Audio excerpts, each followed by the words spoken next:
E aí, pessoal, tudo certo? Olha só, o Ministério da Aula adverte.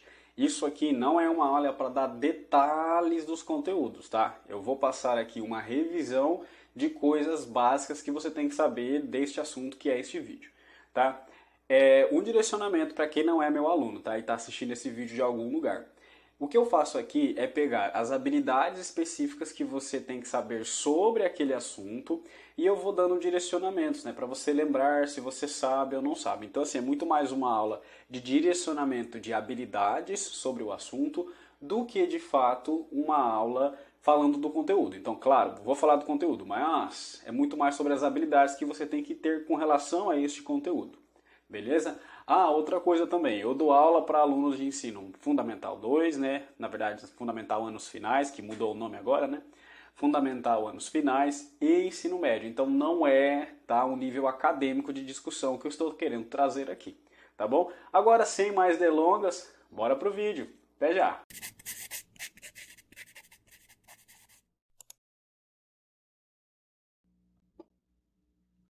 E aí, pessoal, tudo certo com você? Vamos lá então, já está gravando, nós não temos muito tempo, tá? Aqui a proposta é fazer uma revisão de módulos, né? No caso aqui são 3 módulos hoje, a ideia é que cada módulo tenha só 10 minutos e sem cortes, o que é bastante arriscado e engraçado às vezes, porque o erro não é dito e continua.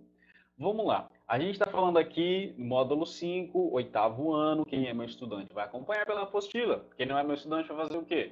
Pega um mapa mental, sei lá, faz o que você achar que tem que fazer. Pega o seu mapa mental, pega ideias da internet, pega o livro da escola que você estuda. Mas vamos lá. Primeira habilidade: identificar os principais aspectos conceituais. Conceito quer dizer o quê? A definição. O termo é a palavra. Conceito, a definição. Então, identificar as principais definições de iluminismo e liberalismo. Já já a gente fala do outro pedaço. Então, vamos dar a definição de iluminismo de forma rápida, simples para você entender. Iluminismo é um movimento filosófico, um movimento de enxergar a vida, de interpretar a vida, filosofia, né, de questionamento sobre como as coisas funcionam em sociedade e muito voltada à ciência, tá?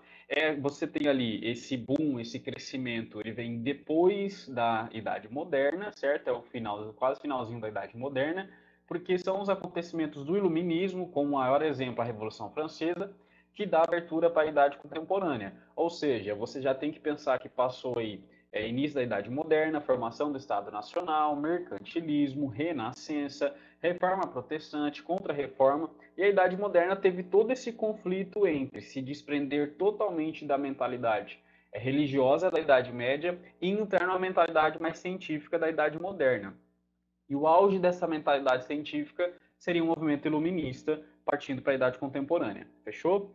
Liberalismo. A ideia liberalista, né, lembrando que eu estou explicando de forma bem direta, simples, cirúrgica, para você que é do oitavo ano entender. Se a gente for fazer uma discussão filosófica muito mais aprofundada para o ensino médio, universidade, é outra coisa.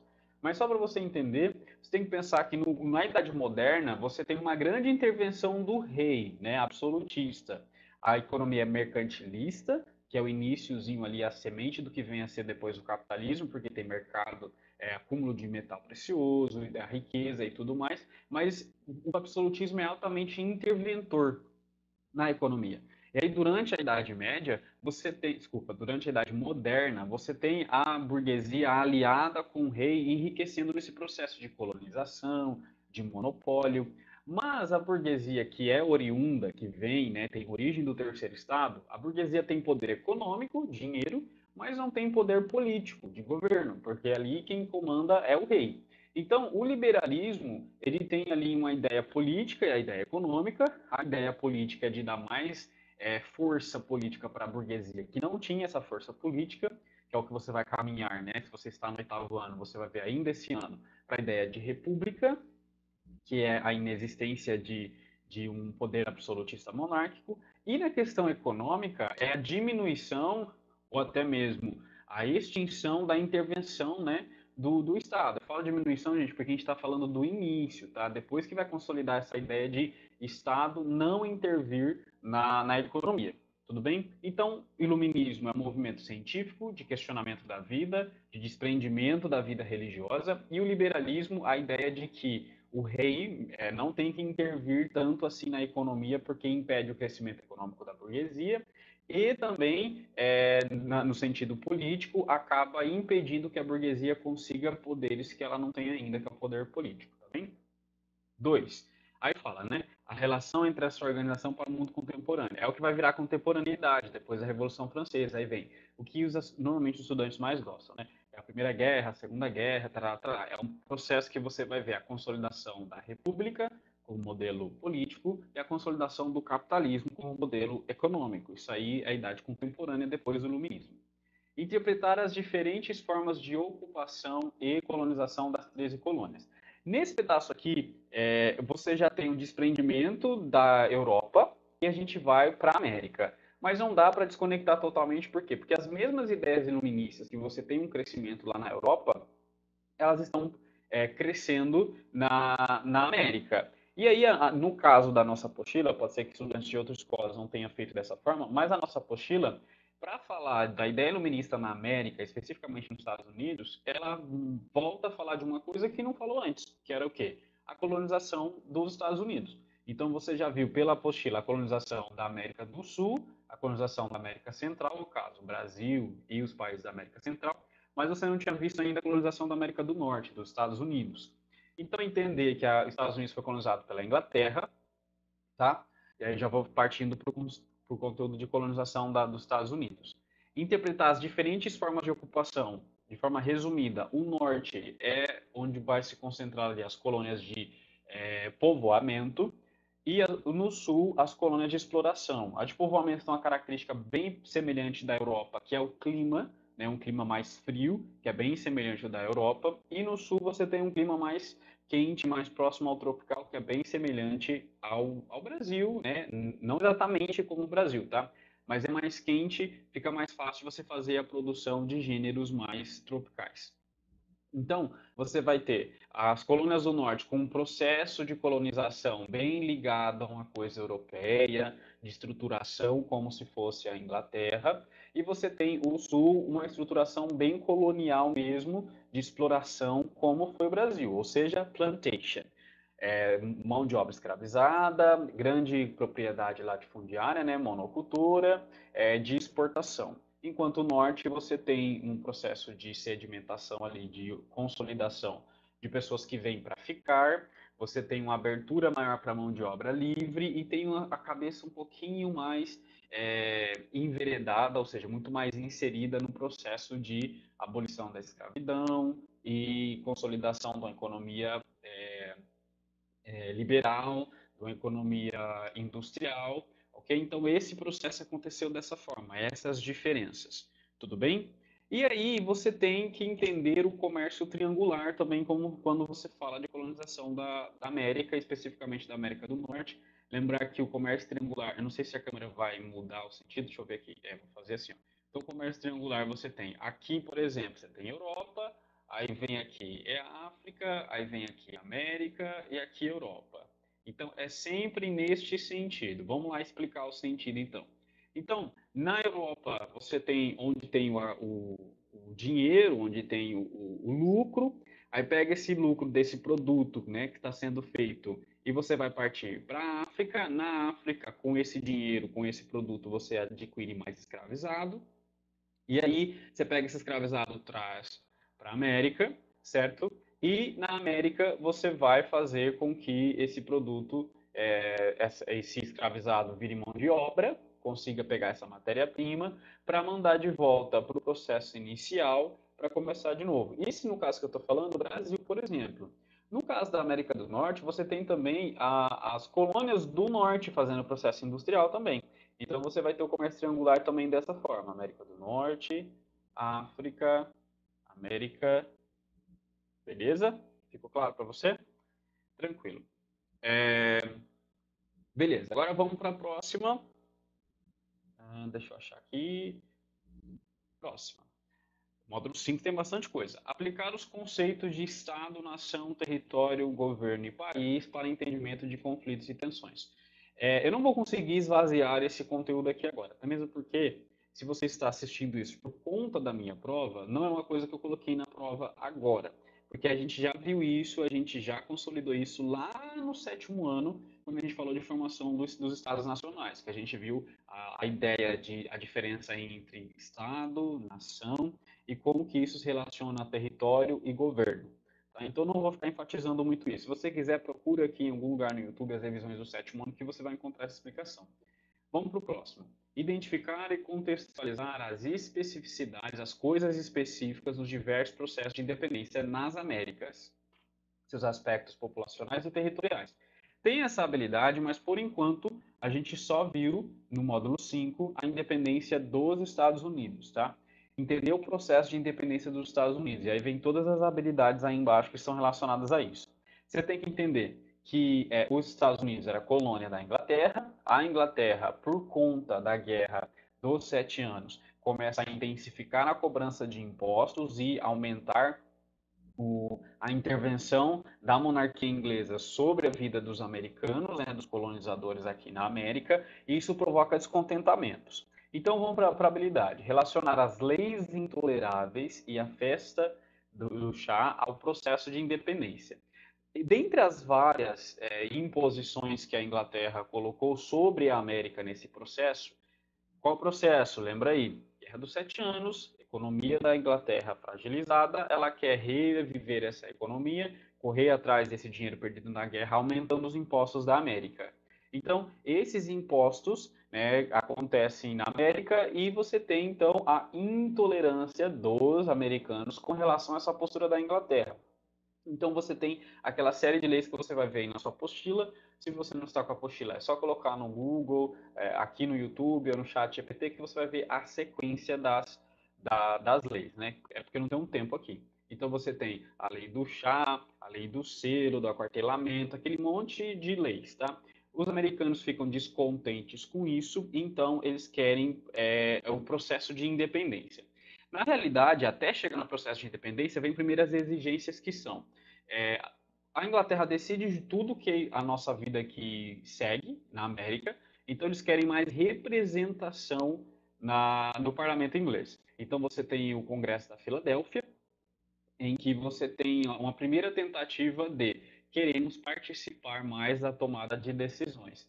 Essa primeira tentativa é frustrada, não consegue então essa participação que queria, então acontece uma segunda tentativa. E aí, dessa vez agora, você já tem uma coisa mais radical, que é, a gente não vai participar não do processo político na tomada de decisões, então tá bem, nós somos independentes, então eles declaram a independência. Tá? A América declara a independência com relação à Inglaterra. Mas você tem que entender que é um processo entre a proclamação da independência e a consolidação da independência, você tem o período de guerras de independência, certo? Então, última habilidade, compreender os limites da. Ah, não, não falo já daquilo ali. Dentro desse processo de guerras de independência, que lembra que eu falo para você, para mim, né, e eu creio que para os outros professores também, é muito interessante, é muito importante você saber contextualizar, saber o que aconteceu, tá? Ficar decorando datas e datas e datas não é todo o rolê da história. Então entenda primeiro isso aqui que eu estou falando, das ideias destes fatos históricos. Depois você vai tentar alocar ali no processo de datas, tá? Então, entre a proclamação da independência e de fato a consolidação da independência, você teve guerras da independência, guerras das quais a França tem ali uma participação, porque, né, gente, a América está batendo de frente com a Inglaterra. Logo, a França faz o quê? Vai intervir a favor da América, porque a Inglaterra tem as suas tretas com a França, beleza? Eu estou falando isso porque isso vai depois, no segundo processo que a gente vai ver da Revolução Francesa, isso também vai ter um peso importante para a França, tá? Para os franceses ficarem descontentes com a governança francesa.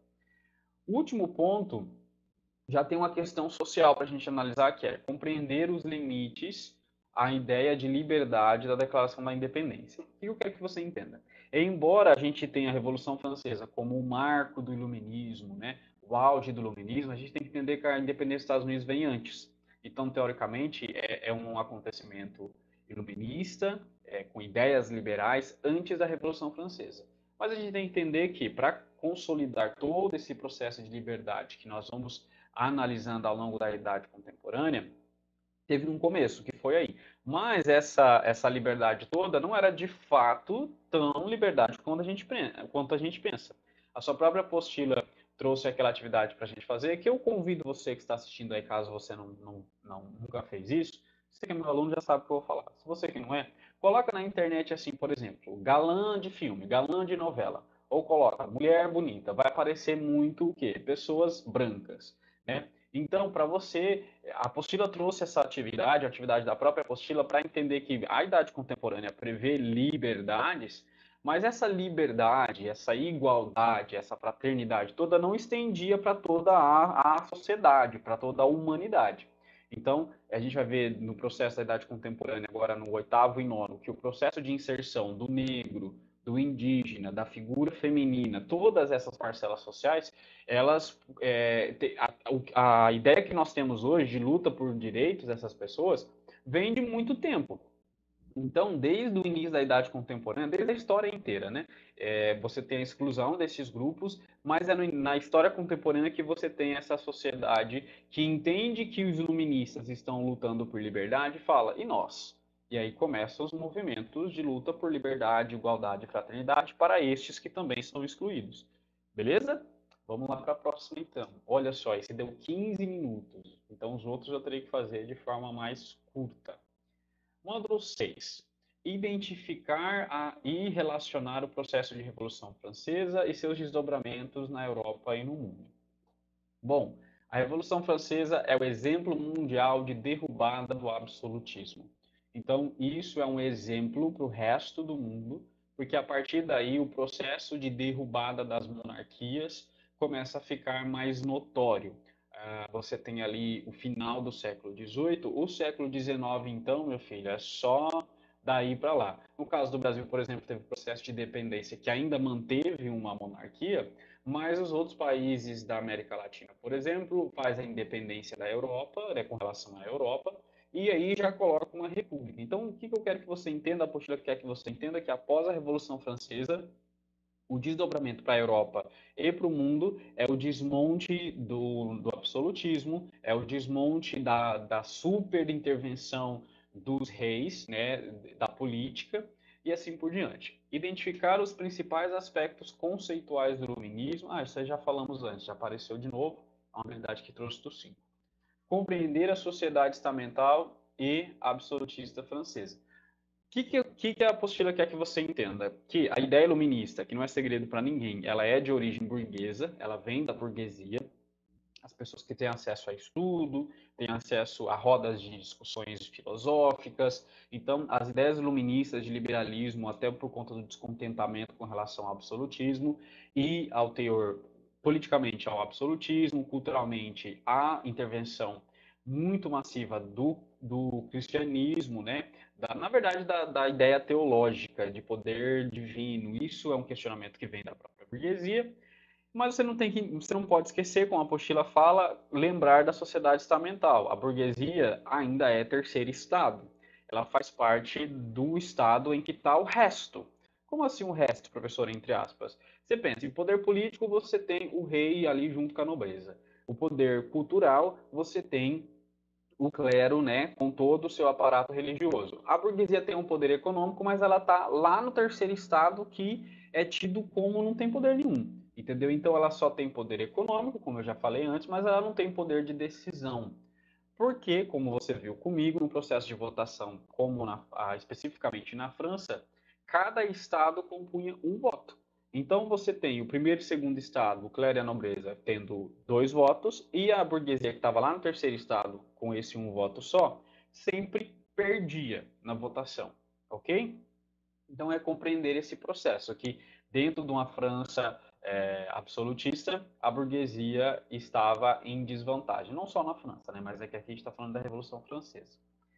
Depois você tem compreender o que o grupo participante da Assembleia Nacional, a alta burguesia, era bem diferente. Então vamos lá. Aqui começa, né, as discussões sobre a ideia de direita e esquerda, que a gente vai aprofundar mais depois do módulo 7, né, depois da Revolução Francesa de fato. Mas é entender que o grupo político é formado pela burguesia, tá? O grupo político da Assembleia Nacional da França, que é aquele processo em que é, convoca seus estados gerais para discutir as questões econômicas da França por conta da crise econômica, todo o processo de crise que a França está passando. Acho que eu não comentei o processo de crise, né? Vamos falar então. Fome, né? Por conta de condições climáticas, também por conta de muito dinheiro que se gasta com guerra, como por exemplo a Guerra dos 100 anos, depois a Guerra dos 7 anos, depois você tem o próprio processo de independência dos Estados Unidos, gasta-se demais, e aí isso associado a crises agrárias, né? A crise de produção, leva à fome das pessoas, enfim, de forma resumida, a França estava com a economia debilitada. Isso faz com que surjam, então, descontentamentos. Então, você tem a convocação dos Estados Gerais para discutir os rumos da França. E a convocação dos Estados Gerais é basicamente porque o terceiro Estado, que tem a burguesia lá dentro, está muito pé da vida porque eles pagam os impostos, entendeu? Eles que sustentam o primeiro e segundo Estado.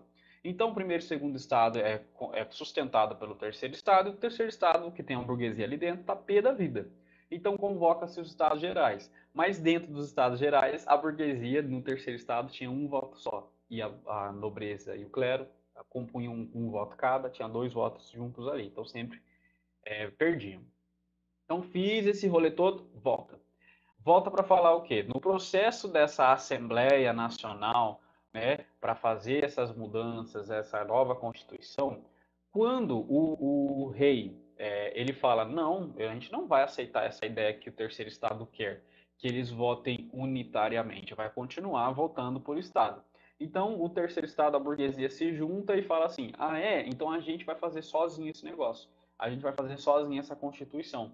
Entendeu? Então é isso que a apostila quer que você entenda, que ao passo que isso vai acontecendo, a burguesia, a alta burguesia, se junta para decidir o rumo da Constituição Francesa, o rumo da França. E aí ele fala que você tem que entender que lá dentro você tem dois grupos, né? Você tem a burguesia muito voltada às questões econômicas, dos seus interesses próprios, que vão estar sentada à direita, e você vai ter a burguesia mais interessada, né, teoricamente, na questão social, da igualdade entre as pessoas, que vão se sentar à esquerda. É daí que vem esse espectro, essa ideia de que pessoas voltadas à direita está muito pautada na economia, pautada no capitalismo, no acúmulo de dinheiro e assim por diante. Pessoas à esquerda estão se pautando na questão social, de igualdade social, direito social. É desse contexto que nós vimos. Vocês tendo os jacobinos, certo? À esquerda, e os girondinos à direita. Beleza? E a apostila ainda traz assim, ó, tomou as ruas em Paris a queda da Bastilha. Então, o que representa o início da Revolução Francesa?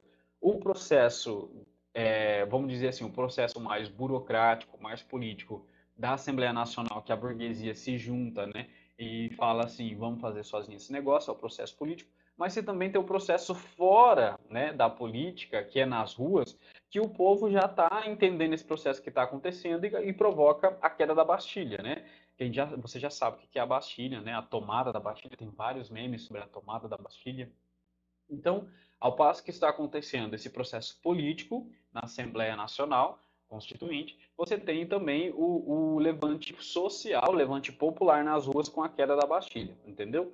Aí o último você tem entender a importância histórica da Declaração dos Direitos do Homem e do Cidadão. A importância histórica aqui que a gente vai ter que discutir é como que isso abre caminho para os outros direitos que nós vamos ter ao longo da história contemporânea, tá? Que é basicamente as pessoas já nascem livres, a liberdade não é um presente de ninguém. É daí, por exemplo, que você tem todo o processo de abolição da escravidão e tudo mais. Está muito ligado a um processo econômico que a gente sabe, mas vamos entender isso. O ser humano já nasce livre, ninguém tem o direito de amordaçá-lo, ou seja, liberdade de expressão e assim por diante. Mas você não pode esquecer que a apostila faz questão também de enfatizar a questão da participação feminina nesse processo, da participação dos negros e assim por diante. É o início, os direitos do homem e do cidadão, é o início do caminho até chegar nos direitos que nós temos hoje, mas desse início aí não englobou todo mundo. mas você tem que entender a importância para abrir caminho para o restante, beleza? 23 minutos. Vamos para o sétimo. Módulo 7. Aqui já fala de fato sobre a Revolução Francesa. Eu vou tentar resumir de forma geral, tá?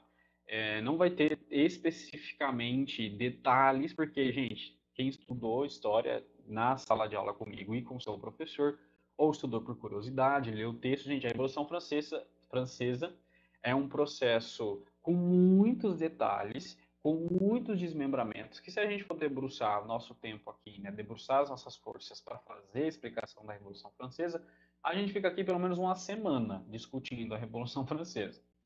Bom, relacionar o processo de Revolução Francesa aos desenvolvimentos para a Europa, já apareceu antes. Perceber o terceiro estado como um grupo social heterogêneo, que é aquilo que eu falei, a burguesia está lá dentro e é bem heterogêneo. Você tem a burguesia, você tem os sanculotes, você tem os camponeses, né, sanculotes trabalhadores urbanos, você tem os camponeses. Dentro da própria burguesia você tem uma divisão entre a burguesia jacobina e a burguesia girondina. Entender que o terceiro estado não tem nada de unificado, entendeu? Então, a classe que não é nobreza e não é clero, que é o resto, né? Você tem ali mais de 90% da população, ou seja, ela é bem heterogênea, ela tem ideias bem diferentes. Compreender que os diferentes grupos revolucionários possuem interesses distintos. Lembra-se, os interesses dos jacobinos, voltados à ideia da esquerda, e os interesses dos girondinos, voltados à ideia da direita, que eu não vou ficar esmiuçando aqui, porque senão a gente não sai dessa revisão, que é basicamente você lembrar o que você já estudou. Eu não estou instruindo, eu estou trazendo de volta o que a apostila quer de você. Identificar que ideais liberais se enquadraram nos diferentes momentos. O ideal de liberalismo, retirar a monarquia. Tá? Observar em quais aspectos houve aplicação ou redução dos direitos dos cidadãos nas diferentes fases do processo revolucionário. Essas diferentes fases do processo revolucionário, vamos pensar, por exemplo, quando você tem a primeira fase de governo, que é a primeira fase jacobina, que batia muito na tecla de direito para todo mundo, que todo mundo é igual, a questão social, mas logo demonstrou-se ali muito autoritário, perseguindo as pessoas que não tinham a mesma forma de pensamento. Então você vai ter o famoso momento de terror, em que você vai ter uma perseguição dos jacobinos, né, da esquerda, com relação aos outros que não queriam concordar com isso. E eles falavam que faziam isso para manter o ideal de revolução sempre vivo. E também pensar que logo depois, quando você tem a saída dos jacobinos, né, da esquerda, e a entrada dos girondinos da direita, você também vai ter momentos ali em que, como a apostila fala, ó, observar quais aspectos houve a aplicação e a redução dos direitos dos cidadãos em diferentes fases do processo. Então, é um processo ainda de consolidação do direito do cidadão, o que o cidadão pode, não pode, a liberdade de expressão, não ter liberdade de expressão.